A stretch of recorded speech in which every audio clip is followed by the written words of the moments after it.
What's up, everyone? Welcome back to the podcast, Why Do You Work Out, episode 4. I'm here with NyJaee. NyJaee, why don't you introduce yourself to everyone?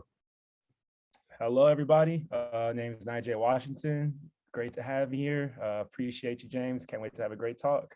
Hell yeah. NyJaee, why don't you tell everyone what you're doing right now, what college you're in, what college you went to, and whether you played sports growing up, if you played at the collegiate level. Kind of give us your little story. Yeah. Right now I'm currently doing my PhD at University of Pittsburgh, molecular and cellular developmental biology. I played volleyball at Lincoln Memorial University in Eastern Tennessee.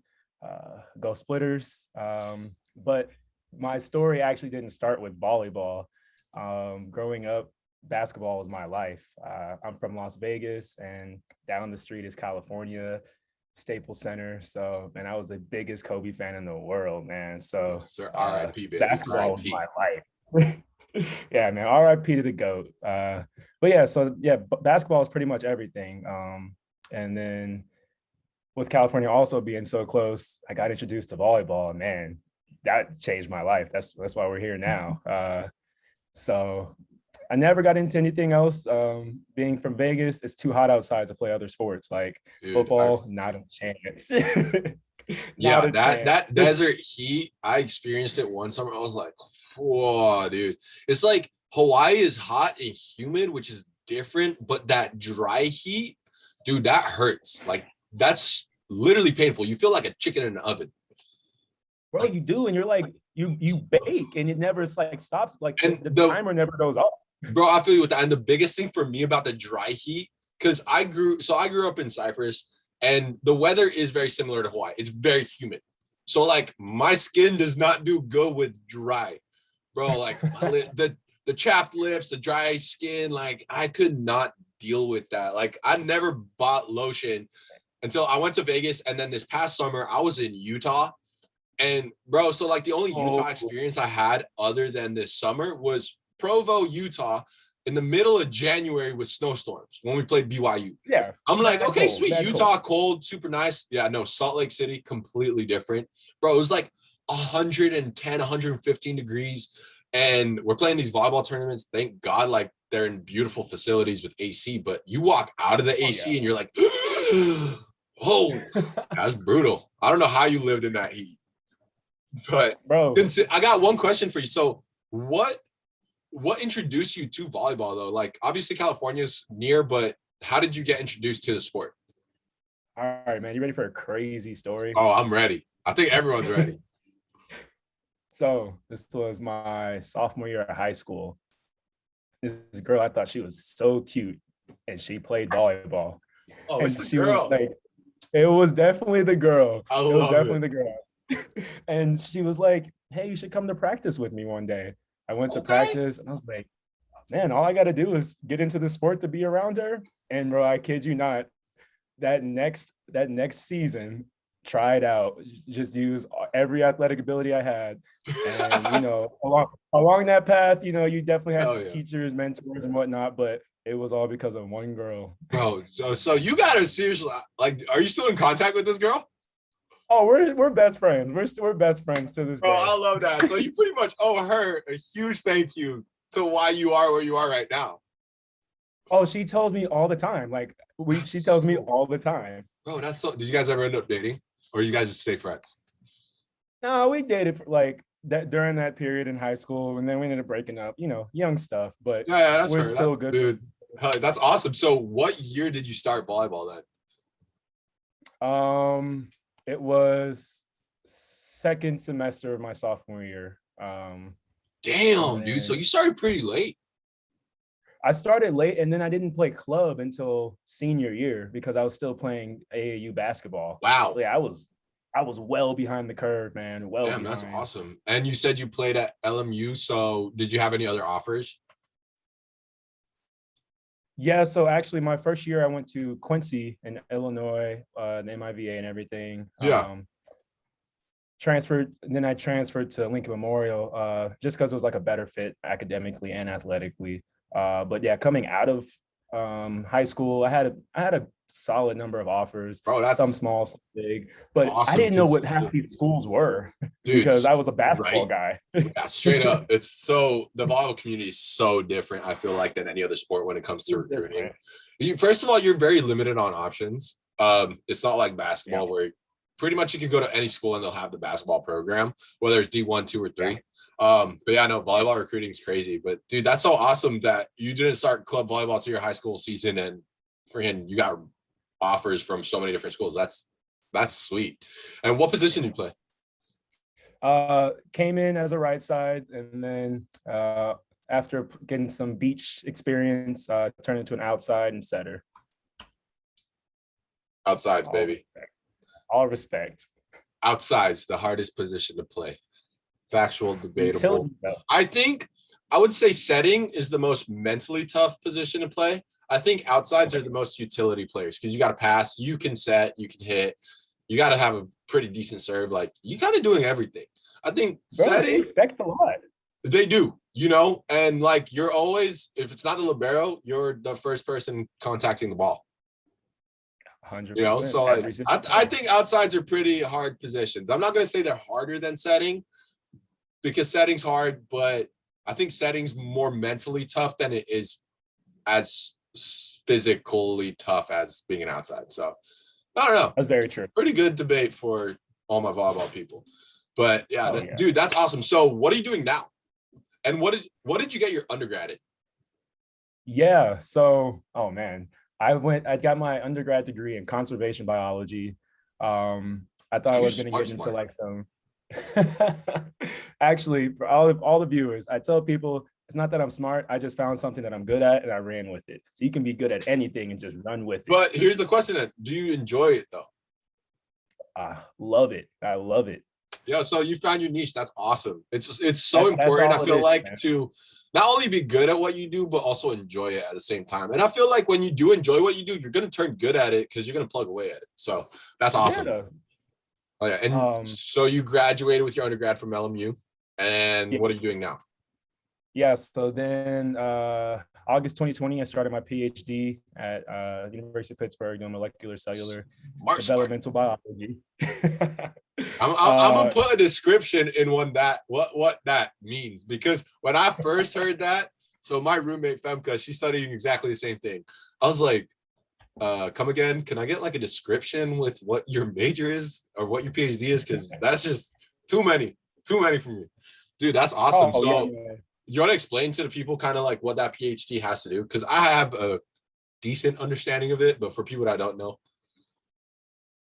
Yeah, so pretty much what we do is the acronym is MCDB, and it's pretty standard across the country. And so I'm basically doing biomedical research, and the lab that I joined is focusing on a intracellular parasite that causes disease. I'm looking at some stuff to like try to make that parasite disappear. But basically what I want to get into afterwards is just a world full of research. I want to work for the NIH or the CDC. And a lot of the stuff that's going on with the coronavirus, I want to do the same thing, but for viruses, bacteria, other diseases, that kind of stuff. Dude, that's so awesome. You're gonna change the world without you knowing it. So that's freaking epic. My roommate was doing cancer research, and now she's doing research on a urinary tract infection that people don't really understand why it happens, and it spreads everywhere. Maybe you know the name of it, but I completely forgot what the name of it is. But yeah, it's pretty cool that, and like I feel like you guys don't get enough appreciation for what you do, and it's always whoever's in front of the camera explaining it, but it's like, dude, it's all the little people behind doing all the research that we got to this point. So that's so awesome that you're doing that, and God on you, because dude, that's just insane that you do that stuff on a daily basis. It's really, really cool stuff, that's for sure. Yeah. Damn, so you have a lot going on, which is going to lead me to, I don't know how you have time for this, but my next question is, so why do you work out? Oh man, you know what? There was this guy I was in 7th grade. This guy was in 8th grade. Windmills behind the back, all this stuff. And I was like, how do I get there? And I kid you not. You said this kid was in the 8th grade doing that? 8th grade, bro. 8th Dude, grade. I swear humans are being born different nowadays. Like, that's just crazy. Bro, he was built different and Wow, short. He was short. He was a muscle ball. It was so wild. that's crazy. And I was like, bro, I need to get there. The only reason I ever started working out was to try and dunk. I was doing calf raises, squats, Bro, I feel dumbbell like that's squats. every basketball player's like that's every basketball player's reason. Like I started playing basketball as well. I mean, I started working out. No, I'm not gonna lie. That's now that you said that, that might be when I first started like actually trying to train. Yeah, like Was actual. I went to a basketball camp in Atlanta, and there was this guy. He must have been like 5'10" maybe, and this dude was dunking on everybody, not just dunking, open layup dunk. He was middle of the game over people dunking. I was like, bro, In what? traffic. You know, like I never met an athlete like him. I was like, dude, like, what do you do? What's the secret? He's like calf raises. Yep. I was like, I bet. So when I flew home, Aspirated. bro, I'm not joking. I fly home that next week. The day after I fly home, I wake up, I do 2,000 calf raises for the next week. And I have people that can vouch for me on this. I was on crutches because I couldn't walk. Like my calves had cramped up so much that I couldn't extend my knees at all. So like the most comfortable position was like a 90-degree flex. Anything past that was so painful, I couldn't walk. So I was legit on crutches for like a week trying to walk. It was so bad. Bro, anything to get your first dunk. Even Dude, that's even what I'm just saying touching though. rim. I'm like freaking 6'6". I can still barely dunk. Nah, just kidding. I can dunk now, but that was because of Chad Chambers, bro. He helped me out with my vert big time. But damn, okay, I'm gonna let you continue with that story. But that's so funny that it's like same story of kind of why we started. Yeah, bro. It was so simple, but it evolved into like, really enjoying the weight room training and stuff like that. Like it's just, man, like you said, I was doing calf raises, I was doing shower calf raises. That was probably the best advice I ever got. I don't know what the science is behind it, but the shower calf raises hit different. Wait, like legit, you're talking about doing calf races in the shower, or is Bro, it a type? you take your shower every day, you hit 100 every day in the shower. I can't I make have this up. never heard of that. That's crazy. That's Up. so funny. Okay, I'm gonna try it out. See if it feels different to doing calf raises. Well, I guess maybe the grip, because showers are technically slippery, so it actually like forces you to grip pretty well too. That might be. Mm-hmm. I'm gonna look it up after this. Yeah, that was my life in middle school, man, and then it was box jumps all the time. Did you go to a gym when you first started out, or were you just doing at home stuff? So yeah, we had 24-hour fitness, and luckily there was like a basketball court there, so we'd go, have our runs, and then I'd just walk out, not being smart. I wasn't like warming up or anything. Like I didn't have proper training, but I was getting it in. I was always getting it in. So I had a pretty nice gym. I wouldn't say I didn't really get like proper training until I was much older, but always. When would you say you got proper training? Oh man, I got my final like proper training like 2.5 years later in high school. Okay. Which is, it's pretty standard. And did you guys work with a trainer, or was it the high school supplying, one of the coaches was giving you guys workouts? Yeah, it was the high school supplying, giving us workouts and stuff like that. That's awesome. So hold up, did you guys have like state of the art weight room at your high school? I wouldn't say at my high school. There was high schools that were like, there was this high school, Bishop Gorman. It's a college pretty much. Like they have everything you can think of. But I mean, we had good stuff. It wasn't horrible. It just, bro. So like growing up on a little island where like school is strictly school. It's not like the American culture where a lot of schools are centered around sports, blew my mind. So when I got out here and I was like, bro, I saw some of the like high school facilities. I was like, dude, our pro teams back home don't have facilities like this. And you tell me you got these in high schools, like blows my mind. But I think it's awesome that they offer that experience to kids, because a lot of times, a lot of kids want to get into working out and they have no idea where to start or what to do. So I'm like, hey, that's a great way to start, at a young age. You're kind of getting educated in it. And I kind of enjoy that they're debunking the theory where lifting weights stunts your growth, because it really doesn't. Kind of helps strengthen your bones, if anything. If you do it right. You can get a lot of injuries at a young age if you're doing it wrong, which is why I think it's needed in high schools to like educate them on that, because a lot of kids want to get into it. Yeah, that's sweet. And then So did you guys work with a trainer or was it a coach? So man, I think he used to be like an actual trainer back in his day, but like his son was at the high school, so like he was also a football coach. You know, people in high school, they wear all these different hats. Yeah, that's facts. They think they Yeah, know but everything. he had great knowledge for us and just taught us everything. It was all, we didn't lift too heavy at that time. Like during that period, it was like learning the fundamentals of like, all right, 90 degrees, keeping your Yeah. heels back, thumbs, all that kind of stuff. Solid, dude. Wide That's awesome that you had that at yeah, a it young was age. super helpful. Super helpful. Hell yeah. So then after high school, how do you keep up with it, or did you have it at your college, or how did it work for you?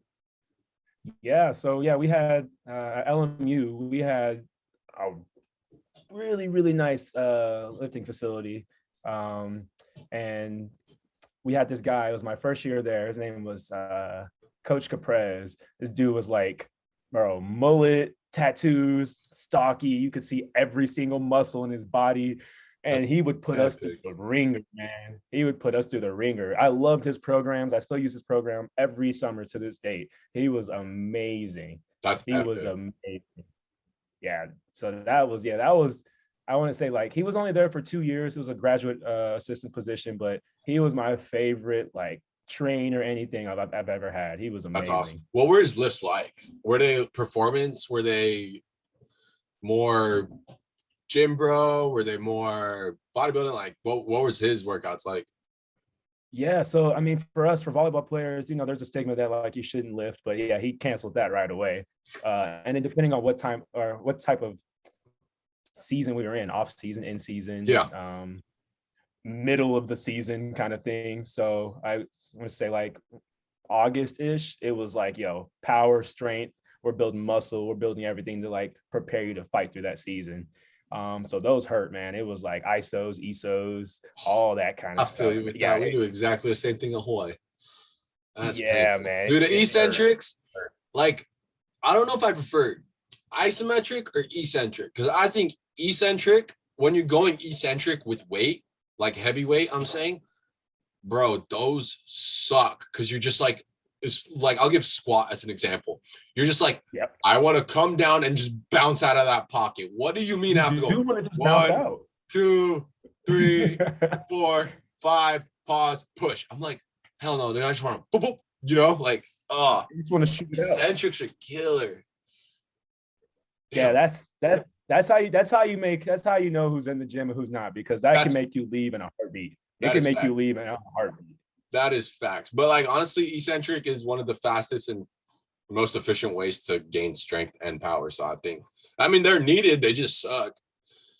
It takes you Yeah. from boy to man. Hey, and I think I might have grown a beard during that period, bro. That's what I'm I never saying. grow a beard. That's so funny. That's awesome. So you worked with them for 2 years, and then Yeah. you guys weight trainer after that. Yeah, we got another weight trainer after that. He was super cool too, but see, his style was actually completely different. So our first guy, you know, he wasn't like bodybuilding or anything, but he definitely was like more power, push pull, Yeah. super explosive. And then our other person was more of like, he brought back like technique almost. Like we had to like, we had a lot of newcomers on the team when he came around. I think we had like 9 freshmen come. So it was more of like technique based, teaching fundamentals. It's in a way, when I first thought about it, I was like, man, I've been through this before. It's kind of sucks, but it also helped me learn a lot of other techniques that I've never done. Like I was doing overhead squats, a lot of hang cleans, things that I never really did. And I implement that in my workout to this day because I learned the foundation of it. That's awesome, dude. And that brings up one of the points that I talked about in one of my earlier podcasts, which was like, it's really cool and it's really interesting that for at least for trainers, they all work the same job. They're here to work out athletes. They're here to work out their clients, but every trainer is so different.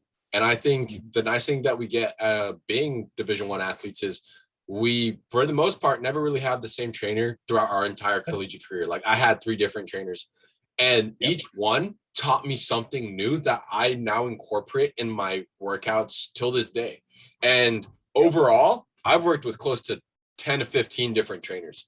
So it's like awesome to see the different types of philosophies that everyone has and being able to incorporate them, where a lot of times I feel like when you're stuck in that position, you're just so used to what you do that a lot of times you forget to, okay, let's find something new. Maybe something different might change. Yeah. That's what I'm trying to do with this podcast is like always remember, like rethink, listen to other people, bounce ideas off each other. So that's so awesome that you got all those experiences, because personally, hand cleans, that's my favorite exercise. I'm a huge fan of everyone that does explosive hand clean movements. But Yeah. dude, that's awesome. And so what are your workouts like right now? Oh man. Because I know you play volleyball, like grass volleyball, compete in the summers, but like it's not as competitive as you were used to, or how it was playing in college anymore. So like, how do you center your workouts out right now? Yeah, so actually, I don't know why I've been playing so much grass. It beats my body up. I usually like to play beach, take Bro, it but easy grass, on the okay. Grass, what I love about grass, it's the competitiveness of the beach. It's kind of like the scene of beach volleyball where it's more relaxed. It's kind of a party scene. It gets the people going. Like that's what I love about beach volleyball. It's like I feel like beach volleyball is a huge component to growing volleyball in general, indoor and outdoor volleyball. And I think grass was a great additive because now all the middle states in the country, like I think AVP grass was awesome. And what I like about grass volleyball, it's like beach volleyball, but you could move a lot faster. Oh, bro, you move a lot faster and you jump like 12 inches. Bro, that's what I'm saying. I'm like, you could bounce balls on the grass. Like I've been watching like the stories, and all my friends from the Midwest have been playing grass volleyball. I was like, bro, these fools are flying on the grass. Like it is so entertaining to watch. Thumping. So awesome to just like see it. And that's what I like about grass. I'm a huge fan of grass volleyball. Like beach volleyball, I would say is, if I had to go like order, beach volleyball goes number one for sure. Yeah. I think me and Rado, and if Rado listens to this, he's going to kill me. We had a huge debate whether indoor or beach volleyball is harder. And I will agree on him on a lot of things. But what I love about beach volleyball and what puts beach volleyball number one for me is you're involved in every play. When you're playing indoor volleyball, you might not touch the ball for like 10 plays and then you might touch it, you know? But beach volleyball, you're constantly in the action. So I love beach volleyball. And then grass volleyball, because it's like beach volleyball, but you're a lot faster. I love that's fair. That's fair. Yeah, I would do that. I would do that same list. And let's both be honest, grass volleyball nets right now are terrible. So they're usually about 5 inches shorter than what they're supposed to. They have that little sag in the middle. Bro, and you're like, boom, boom. Like, it's so much fun. I'm like, okay. I know I jump decently high, but like when I play grass, I'm like, why is this so short? Well, if y'all gonna let it be like this, then I'm just gonna use it. That's what I'm saying. Like, I love it, dude. It's so much fun. Grass volleyball is fun. And it's just what's been nice about watching, at least from social media, grass volleyball this year. I saw so many people that I know each other that haven't seen each other in forever. Like now you're all together. Like it was so cool to see. That's epic. Yeah. So sorry, I kind of pulled away from the question, but like, so what are your workouts like right now? You're good, man. Yeah. So yeah, like, you know, I still try to center it around like what I learned in school. So like if I train like on Monday, I'll do like a light mobility day later in that day or early in the morning. I try to put something with the training days, and then days that I don't play at all, it's time to work. Like I'm pushing some weight. You know, I always try to do an upper body, lower body, full body. I always try to get those three in. And with that full body, it's mainly like that always consists of like some kind of deadlift jumps or something like that. Do you trap bar? Do you conventional, or do you sumo? You know what? I was never a big fan of the sumo. I just thought it like, I don't know. I was never a big fan of sumo. I've never even attempted to try to do a sumo deadlift. Yeah, I watched people do it and I was like, is that real? Like I really could never, because like, hey, no hate though to people that sumo deadlift. Whatever you do, bro, who cares? No hate. You know, it's just like for me, I just never decided to ever try it. So and I'm saying, you know what? When I'm gonna go try it next week. I'm gonna try it next week. I was gonna say, I'm gonna see what they're about. Like, Yeah, just there's no hate at all. They're usually always bigger than me, so they're doing something That's right not that fact. I'm not doing. But I'm not gonna lie, I've shied away completely from deadlifting for the past 2 years because 2 years ago I had a pretty scary. Like the nice thing is it wasn't scary to the point where like, oh no, I'm stuck, but I was deadlifting over Christmas. And I just remember I went to pull it. And this is, bro, I'm dumb as hell. I swear to God. Like this was when I was dumb. I was like in just complete gym bro workout mode. I was all about a physique, all this kind of stuff. Like it was just wild, crazy times. And I was like, after a full leg day, I was like, oh sweet, let's finish with 4 sets of 10, I think it was, with 225 deadlifts and just crank them out. So first one, I go to pull it and my spine just felt like it went. Like, bro, I physically felt my lumbar vertebrae just go. Poof. Like it felt like they spread apart and then just locked back into place. It was the most terrifying feeling in the world. And like, I came out of it and I could stand and everything, but I was scared to move. So obviously I walked out of the gym and everything, but dude, it was the scariest feeling in my life. And like since that you day, never want to feel that. Since that day, I've just like shied away from it. I'm just like, I don't ever want to feel that way. The risk reward for me right now, I just don't see the point in it. So I'm like, I haven't really deadlift in like 2 years almost. That's so crazy, man. Bro, well, see, when you have a traumatic experience, that can change everything. That changes all kinds of stuff. Big time. So I was like, no, that was too scary. And like the nice thing is I didn't need surgery, I didn't need anything. But like for the past 2 years now, I've had 5 instances where my back's been really, really bad. I actually got an X-ray, and bro, I'll never forget this. I went and got X-rays the last time that it happened because I was like, I'm so over this. I just want to know. You know, I know that there's not much I can do about it right now, but I just want to know what it is. So get the X-rays. Next day, doctor calls me. They're like, are you sure you're 23? I was like, yeah, why? He's like, you have the back of a 60-year-old. What are you doing?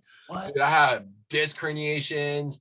I have degeneration. I have, you name it, my lower back kind of has it.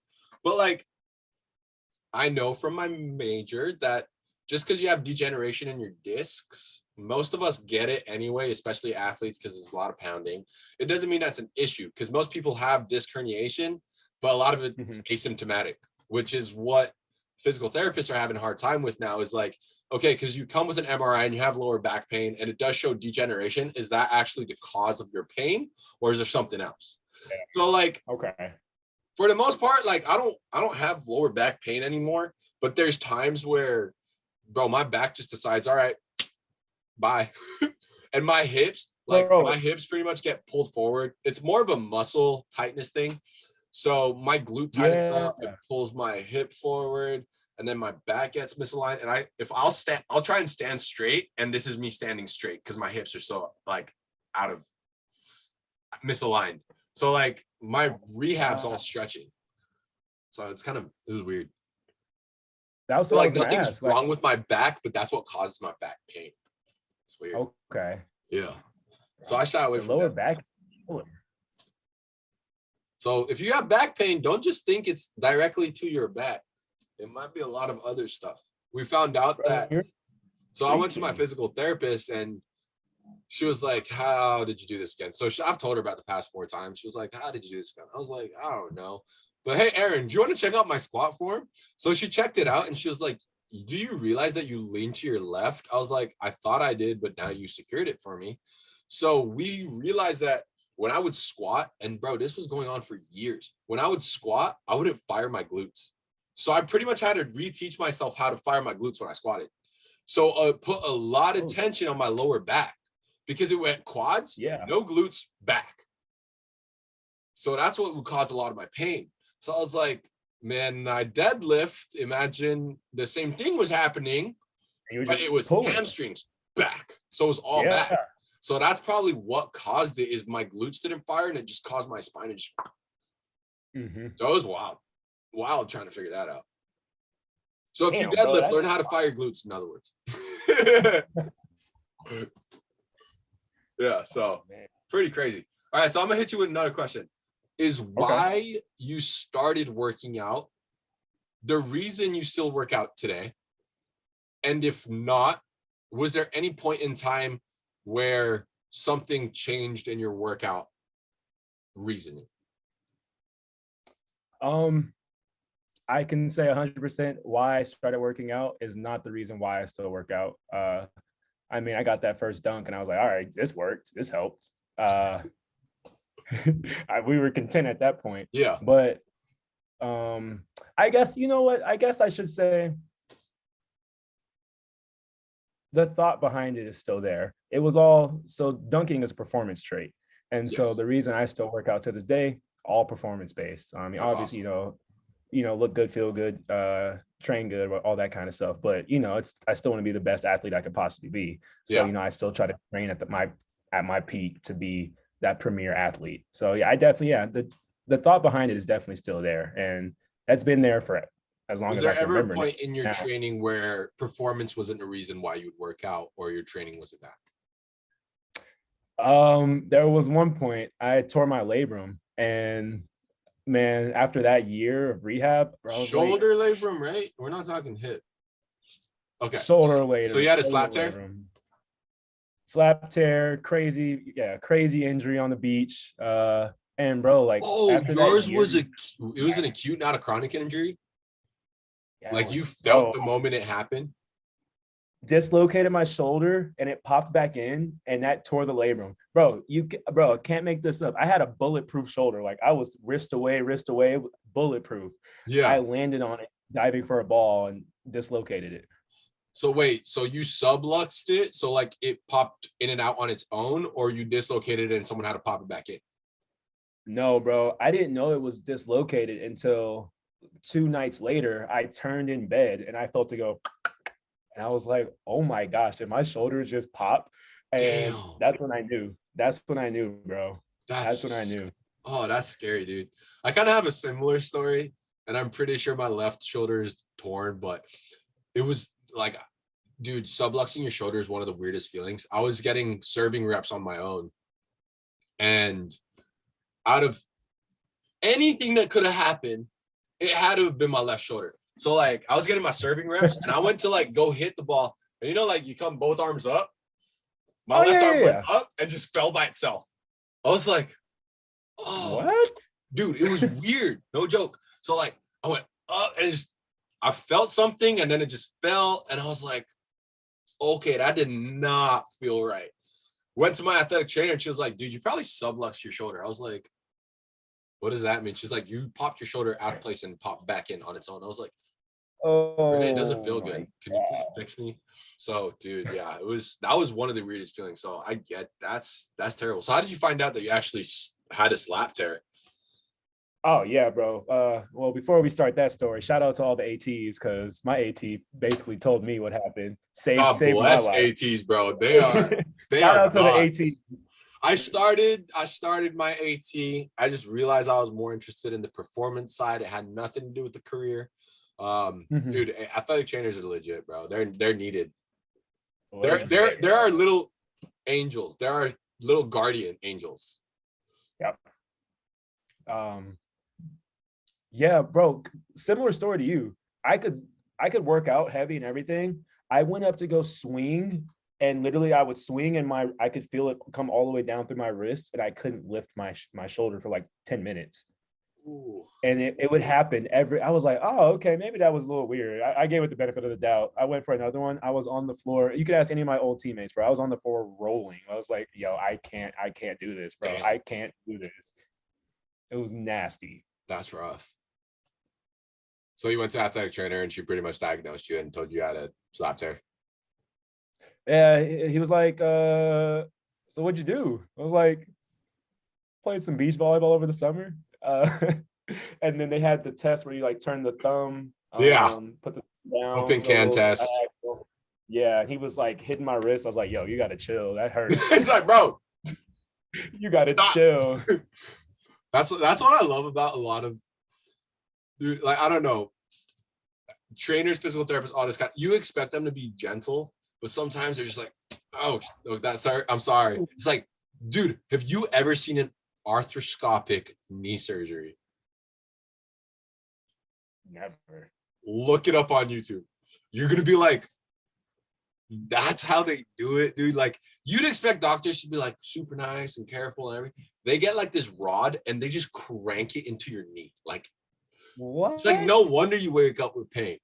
I'm like, oh, it's terrible. It hurts. So definitely watch one of those, bro. It's pretty entertaining to watch. That's crazy. So did you do surgery or did you just do rehab? No, man. So I did prehab before the surgery so that, after the surgery, the rehab would be best. Which The was stronger wild. you go into surgery, the stronger and the faster the rehab's gonna be.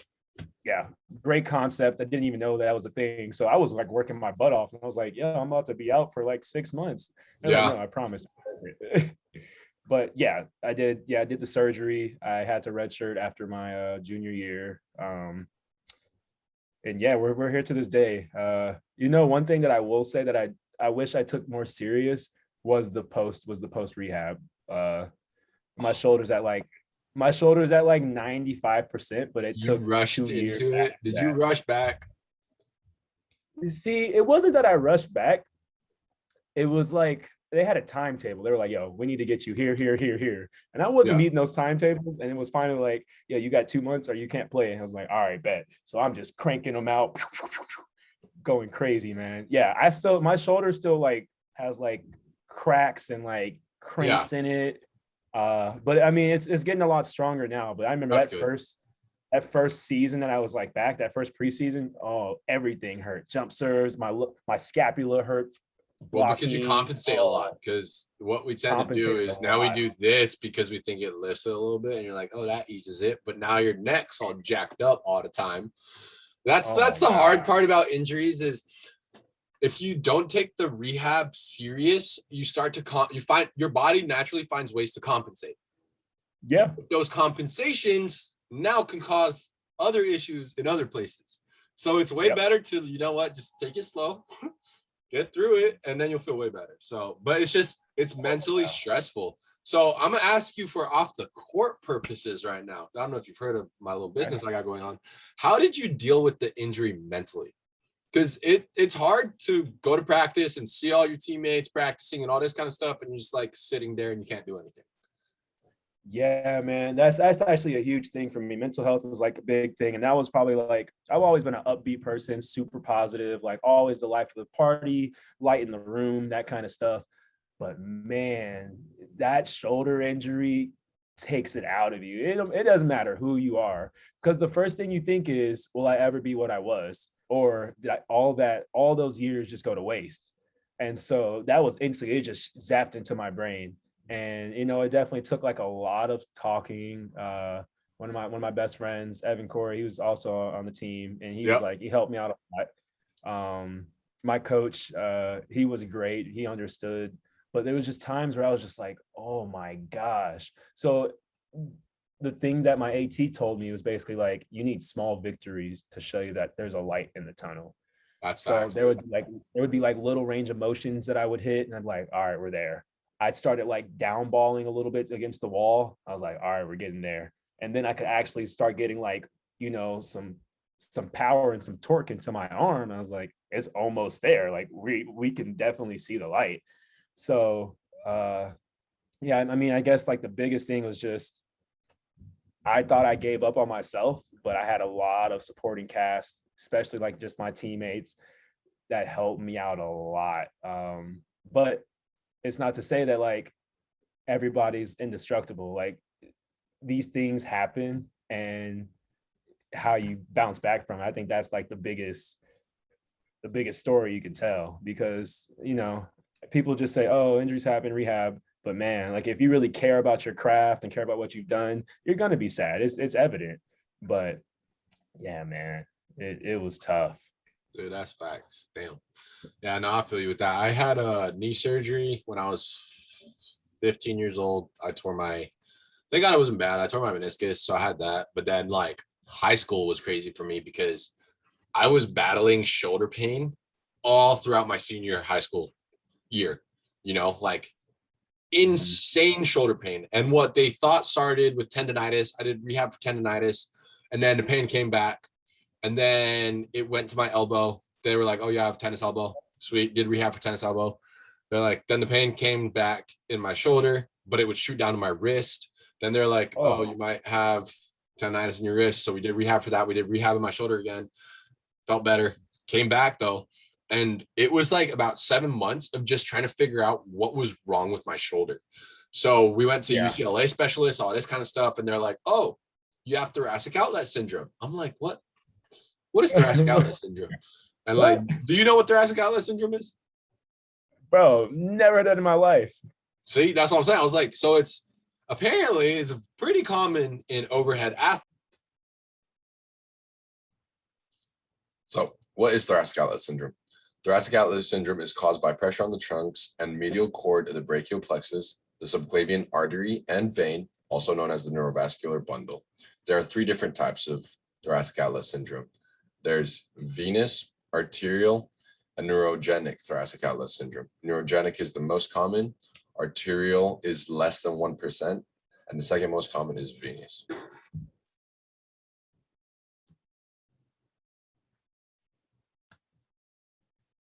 In order to get a better understanding of thoracic outlet syndrome, let's go over the anatomy that is involved in it. Thoracic outlet syndrome compromises the interscalene triangle, which is made up of the anterior and middle scalene muscles, along with the clavicle, the costoclavicular space, which is the space between the clavicle and the first rib, shown right here, and the subcoracoid space. This is the space between the pectoralis minor and everything that passes through it all the way to the ribs. Neurovascular bundle passes between the clavicle and first thoracic rib.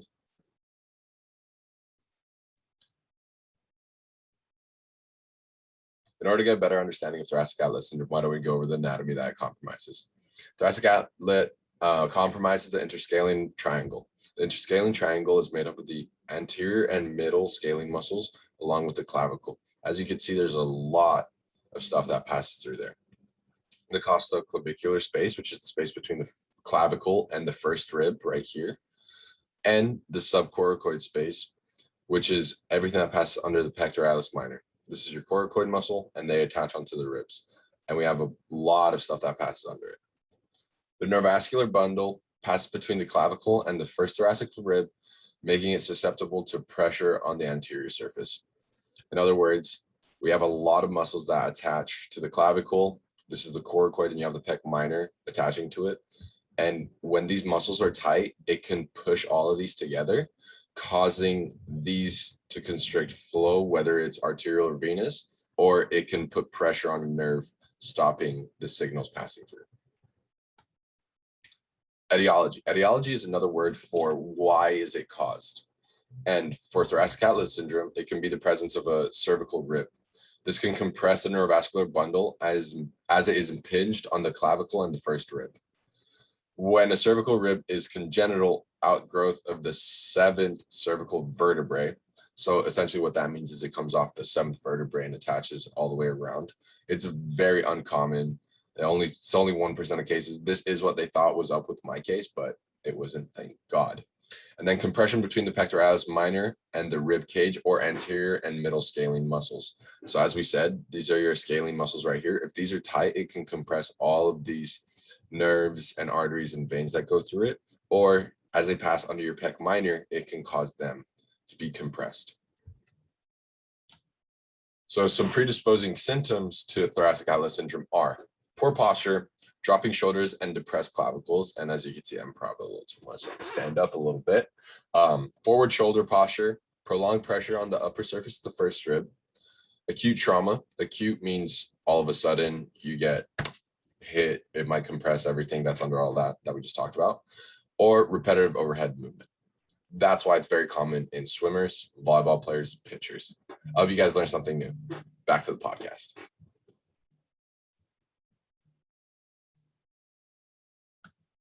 If your muscles are too tight onto your pec, it will compress it and it will stop nerve or any kind of blood coming into your arm or out of your arm.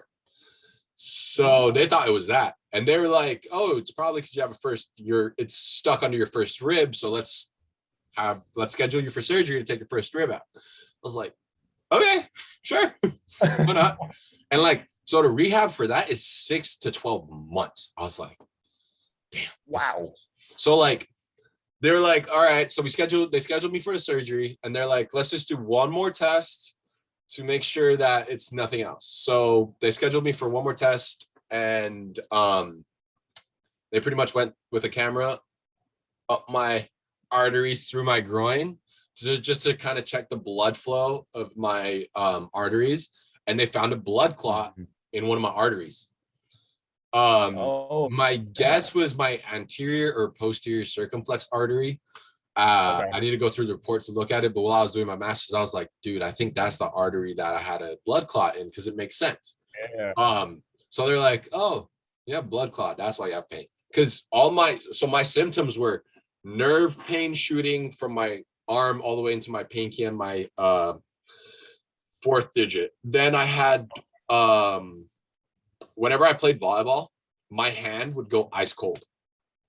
So like, bro, yeah, it was terrifying. So after practice, after games, if you would have touched both my hands, my right one would feel like an ice cube and my left one felt normal. Like, it was weird. So it took them like 7 months to figure all this out.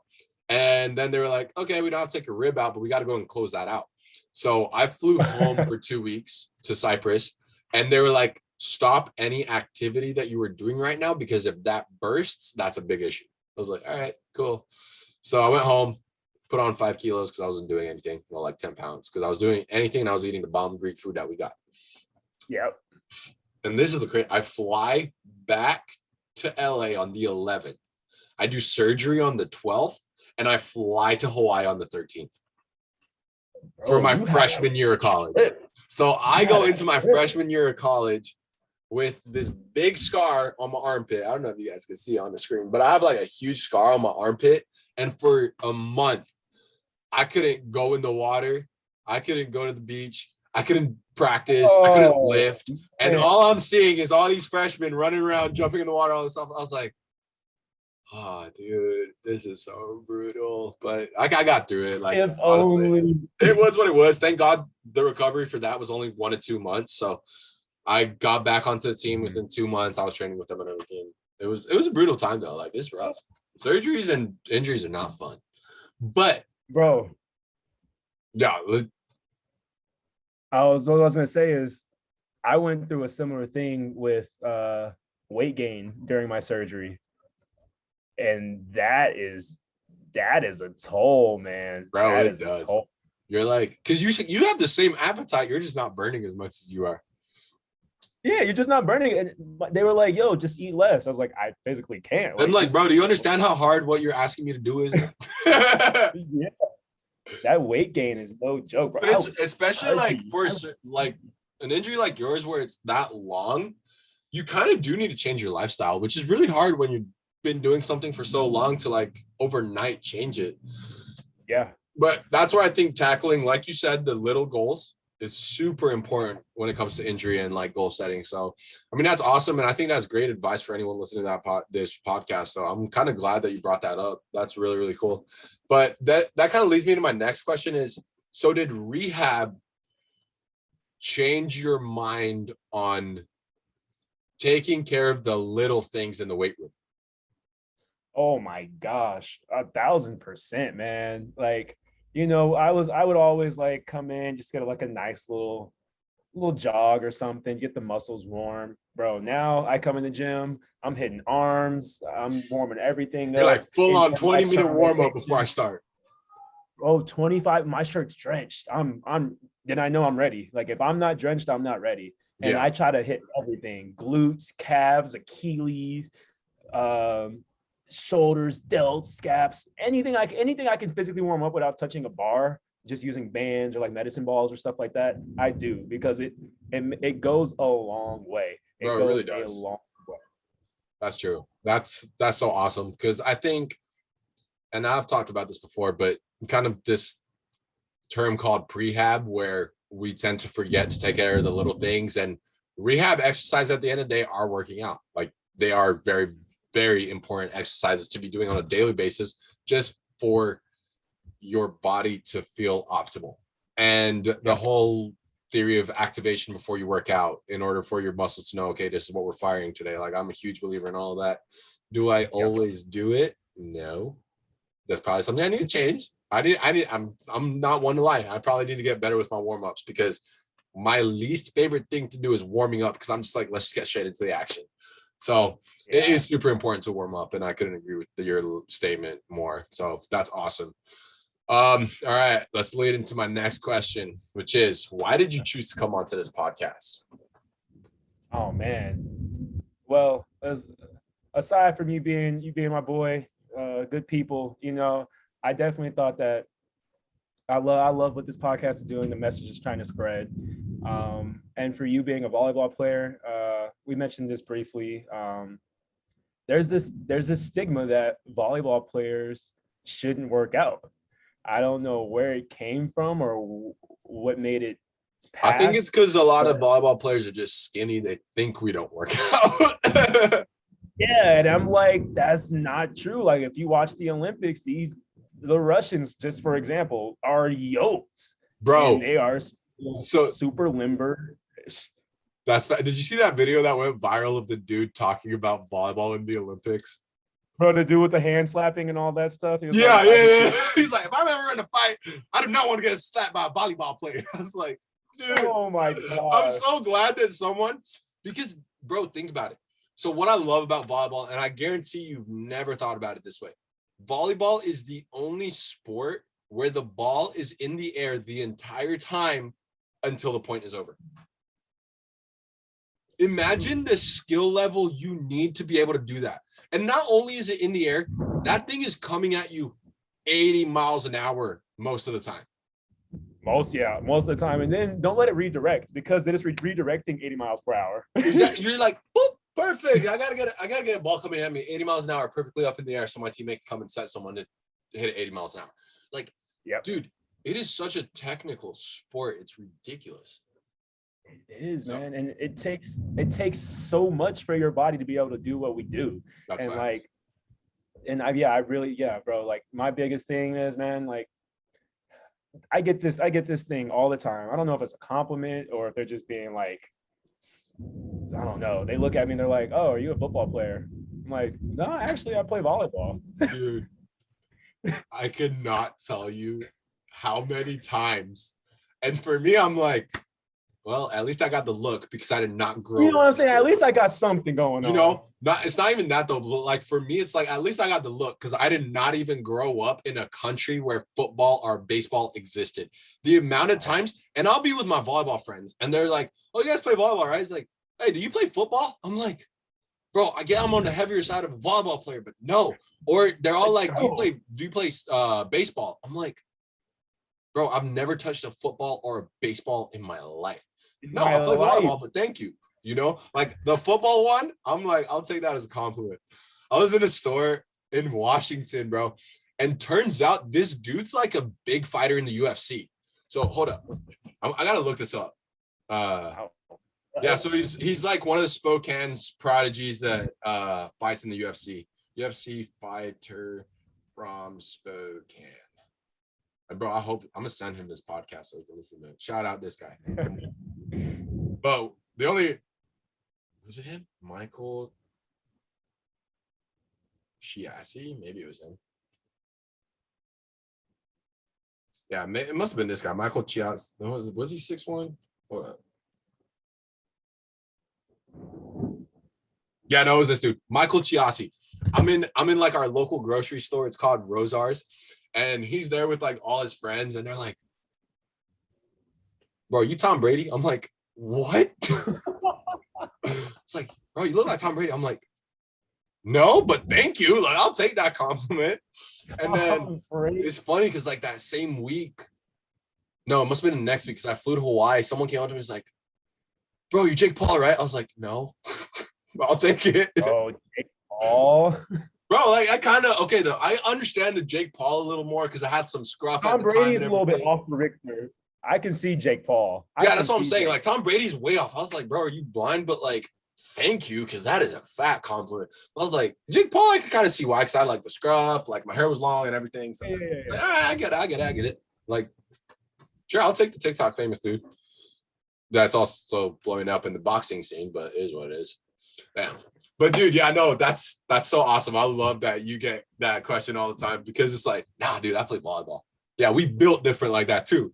We out here. It's a different breed of volleyball players now. Dude, that's facts. And volleyball players are some of the most athletic people I've ever met, dude. They're fast, they jump high, and their hand-eye coordination is usually ridiculous. So it's like, bro, volleyball players are very athletic people.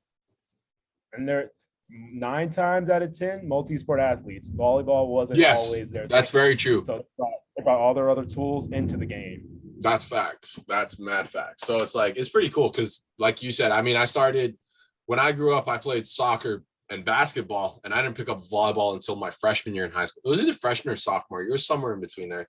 Yeah. But like, dude, I think basketball helped me out a lot with volleyball because there's a lot more movement and running and cutting and all that kind of stuff. But like in volleyball, you do the same movements, you're just not running. So I think it helps a lot to play multiple sports growing up. But I also think volleyball is one of the most athletic sports that exist because, bro, they're fast, they jump high, and their hand-eye coordination is ridiculous. Oh yeah, 1,000%. Yeah, so it's pretty sick. I'm gonna hit you with my last question of the podcast. Okay. What advice do you have for someone that is wanting to start working out? Oh yeah. Well, so my first thing I would say is don't be scared. You touched on this. Lifting is not your enemy. Lifting correctly can honestly be your best friend. It can literally be your best friend. It can change your mental health, your athletic performance, and it honestly can just make your day. Because there's been times I lifted at like 6 a.m. The rest of the day is smooth. I don't know what it is, but my brain's just like, oh man, you already got this out the way. Let's just attraction. Oh yeah. Have you read The Secret? I've read it. I'm not familiar with it anymore. You got to reread it then. The law of attraction pretty much states that your thoughts and your energy becomes your reality. And that's why I'm a huge believer. Like if you're working out, bro, you're doing something for yourself. So you're automatically kind of putting good energy into you. So you're just like, all right, I'm gonna have a good day. And there's a lot more physiological stuff that goes on, which is why it makes you feel good. But at the end of the day, like it can be as simple as, you know what, you're working on yourself. So you automatically feel better about yourself. And now you're gonna have a good day. Oh yeah. Yeah. And I also would say, sorry, there's a thunderstorm going by. I don't know if you can hear that. Welcome to Pittsburgh weather compared to Hawaii weather. I'd also say be as open to things as possible. There's so many different workouts that can be incorporated into your base workout. That'll make you such a better athlete, bodybuilder, whatever it is. But don't single one thing out because it's not something you've never seen or done before. Like you may need that CrossFit training, or you may need that powerlifting, or you may need to go do some Pilates or yoga. Like you might need to incorporate all of those to get the results that you want. So I would definitely say be as open as possible, be as knowledgeable as possible, ask all the questions in the world. If you're at the gym and you see some dude doing some stuff you've never seen, or even a girl, just ask, like, what is that? What does it do for you? How do I do it? I love that. I think that's great advice. And honestly, it kind of touched up on a lot of what I've talked about in a couple other podcasts, but you kind of nailed it in the aspect, like just be open-minded to everything. A lot of times I feel like we categorize things in the fitness world right now. It's like, oh, bodybuilders can only do this. Oh, if you're a CrossFitter, you only CrossFit.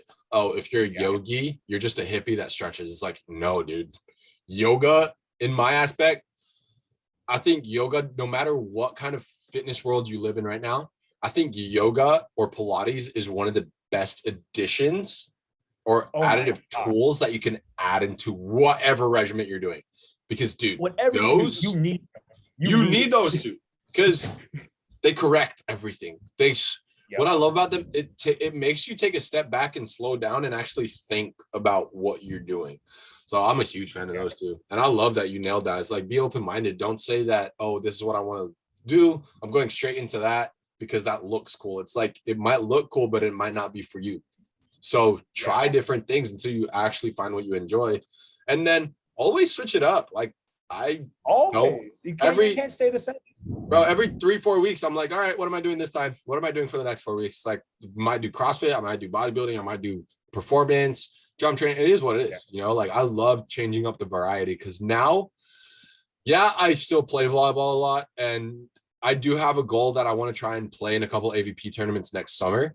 But for right now, I'm just like, I'm not really training for one single purpose. So I'm just like, I got to do whatever I want. So I love just trying different things.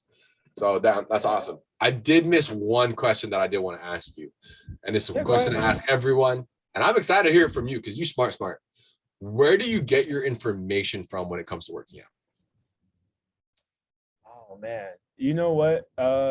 It didn't come until now. I want to say like later in my undergrad time, so that like I started looking at actual research articles that gave like spot on information. Why did I know that a PhD student would be looking at research articles and not the internet? That was later on. That was actually later on. Oh, I love it. I love that school does that to us because I'm the same way. I was like, Google only. Now everything I read, it has to be a research article, peer reviewed journal. Yeah, that's awesome. We need everything peer reviewed. We need everything peer reviewed, and even with that though, I also look at their works cited because I'm like, all right, where did they get their information from, or what other people have been talking about the same subject? And I don't take as much time as I usually do when like I'm in school, but like I just taught me something new. Yeah, man. I've never looked at works cited. Now you got me questioning. That's very good information to know. Wow. All right, damn. Yeah. I'm gonna start looking at the works cited too, because never thought of that. Wow. So where did you get your information from prior to looking at reviews? Oh man. Articles. Twitter, Google, Instagram. Bro, yeah, the homies at the gym, they were like, oh yeah, I just gained 10 pounds. This is what I did. I'm like, all right, it might work. That's fair. Well, bro, like, okay, but no disrespect to that at all, because a lot of times I feel like sometimes you just try something and it works for you. So I'm also a huge believer on like, maybe I saw it somewhere, but I'm not gonna I'll try it and see if it works, like screw, maybe it does. So like I did this one workout. I was like, I get a lot of mine from one of my trainers from back home in Washington, but dude, this guy, he is a nutrition guru, and I know that he reads all his stuff. Like he gets all his stuff from published articles. Yeah. So he's legit. So I was like, Ricky, I want to put on a lot of muscle. He's like, I got the workout for you. So I did this workout for 21 days.